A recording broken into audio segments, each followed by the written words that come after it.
Guys মোৰ এইটোৱে lifestyle. চ' এতিয়া ডিউটিত আহিছোঁ, যাব লাগিব। আৰু লগতে মোৰ কালি যিখিনি হ'লে আৰু আজিখিনি আজি দিনটো প্ৰথম দিন ভাল লাগিছে আৰু এওঁলোককো লগ পাই কেনে ভাল লাগিল। হয় হয়, বহুত ভাল লাগিলে। অঁ, থেংক ইউ। বাকী টাটা বাই বাই। আপোনাৰ যদি ভিডিঅ'টো ভাল লাগে প্লিজ এটা লাইক কৰি দিয়ক।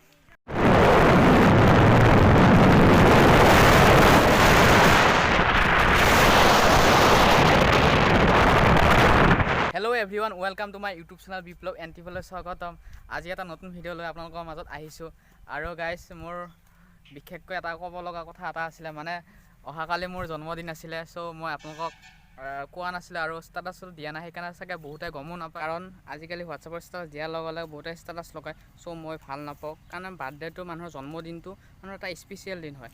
দিনত হোৱাটছএপৰ ষ্টেটাছত লগাই কাৰণে মই একদম বিৰাট বেয়া পাওঁ, তাৰ কাৰণে লগোৱা নাছিলোঁ। যিসকলে মোৰ ফেচবুকৰ জৰিয়তে মোক জন্মদিনৰ শুভেচ্ছা যাচিছে তেওঁলোকক মোৰ হাতৰ পৰা হিয়া ভৰা মৰম আৰু আশীৰ্বাদ জনাইছোঁ। আৰু লগতে কালি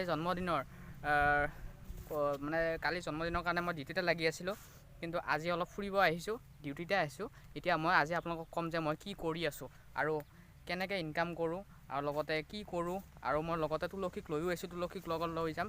গাইজ আপোনালোকে যিহেতু সকলোৱে জানে মোৰ নাম বিপ্লৱ ডেকা, আৰু লগতে মই পঢ়ি আছোঁ। এতিয়া পঢ়া ষ্টুডেণ্টৰ ফালৰ পৰা মই এতিয়া বাহিৰ হৈ গৈছোঁ। মই এতিয়া বৰ্তমান পঢ়া বাদ দিলোঁ। আৰু লগতে মই A to Z কেৰিয়াৰ হিচাপে ডাইৰেক্ট চেলিং ইয়াৰ নেটৱৰ্ক মাৰ্কেটিঙত অংশগ্ৰহণ কৰিছোঁ। বৰ্তমান মই ডাইৰেক্ট চেলিং মাৰ্কেটিং কৰি আছোঁ।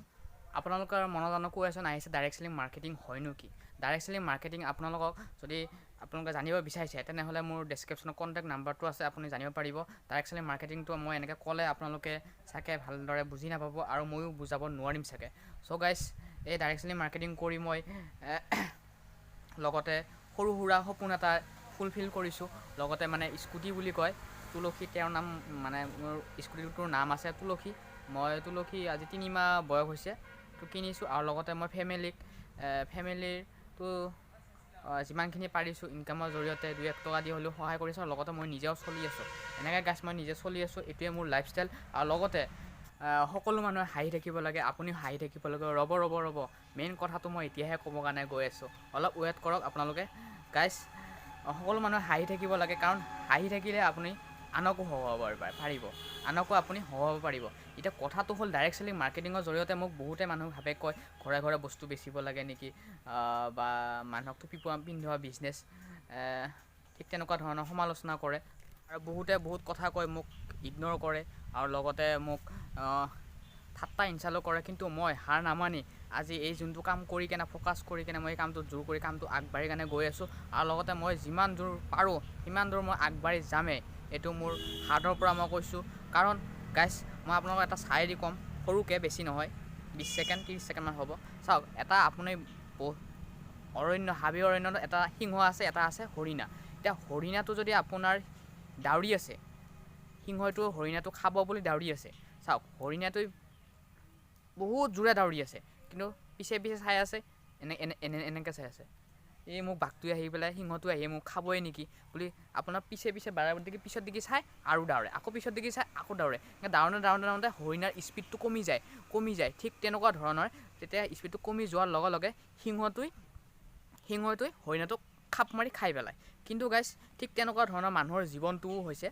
এতিয়া চাপ'জ আপুনি যদি কিবা এটা কৰ্ম কৰিব গৈছে, কিন্তু আপুনি এনেকৈ পিছত দেখি চালে নহ'ব। আপুনি আগফালে আই টু আই কণ্টেক্ট কৰি আপুনি আগফালে যিমান দূৰ পিছত যিমান সমস্যা নহওক, জটিল নহওক কিয়, আপুনি আগত দিগি চাই কেনে আপুনি ফ'কাছ কৰি কেনে আপুনি কৰ্ম কৰিব লাগিব। যদি আপুনি পিছত দিগি চাই থাকে, মোক পিছৰ মানুহে এনেকুৱা ইনচাল্ট কৰি থাকে, মোক এনেকুৱা ডিম'টিভেট কৰি থাকে, মোক এনেকৈ আগুৱাই যাবৰ কাৰণে মোক ঠাট্টা ইনচাল্ট কৰি থাকে, যদি আপুনি এনেকৈ চাই যায় না, আপুনি কেতিয়াও লাইফত ছাকচেছ হ'ব নোৱাৰিব। ঠিক সেইকাৰণে হৰিণাটোক খাই পেলাইছে। ঠিক তেনেকুৱা মানুহ এজনো জীৱনত ছাকচেছ পাব লাগিলে বা জীৱনত এটা কৰ্মত গতিবিধিত যদি কাম কৰিব লাগিলে, তেনেহ'লে হাৰ্ডৰ পৰা মুখৰ পৰা মনৰ পৰা নহয়, হাৰ্ডৰ পৰা তেওঁ পিছত দিগি নাচাই আগত দিগ ফ'কাছ কৰি কেনে কৰ্ম কৰিব লাগে। তেনেহ'লে তেওঁ লাইফত যিটো সপোন দেখিছে সেইটো ফুলফিল হয়ে। সেইকাৰণে ময়ো এনেকৈ আগফালে চাইছোঁ, মোৰ পিছফালে বহুতে মোক নিগেটিভ কয়, বহুতে বহুত কথা কয়, কিন্তু মই সেইবিলাক কথা নাভাবি কেনে মই আজি আগবাঢ়ি গৈ আছোঁ। গাইজ দেখিছে ইয়াতে চাহপাত ছিঙি আছে। এক ছেকেণ্ড ৰ'ব। আপুনি আজি দিনৰ হাজিৰা কিমান? বৰ্মা দিনে আজি কত টাকা হাজিৰা পাইবা 250 নাই ৰখ না অল্প এক ছেকেণ্ড নাও যে না যাইতে লাগবে না মানে কি কয় এই দেখিছে আপুনি কিমান কষ্ট কৰি আছে এওঁলোকে মানে দিনত 250 টকা এটা হাজিৰা কৰে মিনিমাম কিমানখিনি কষ্ট কৰি আছে গাছ মানে এটা চাপাত উঠাই আছে মানে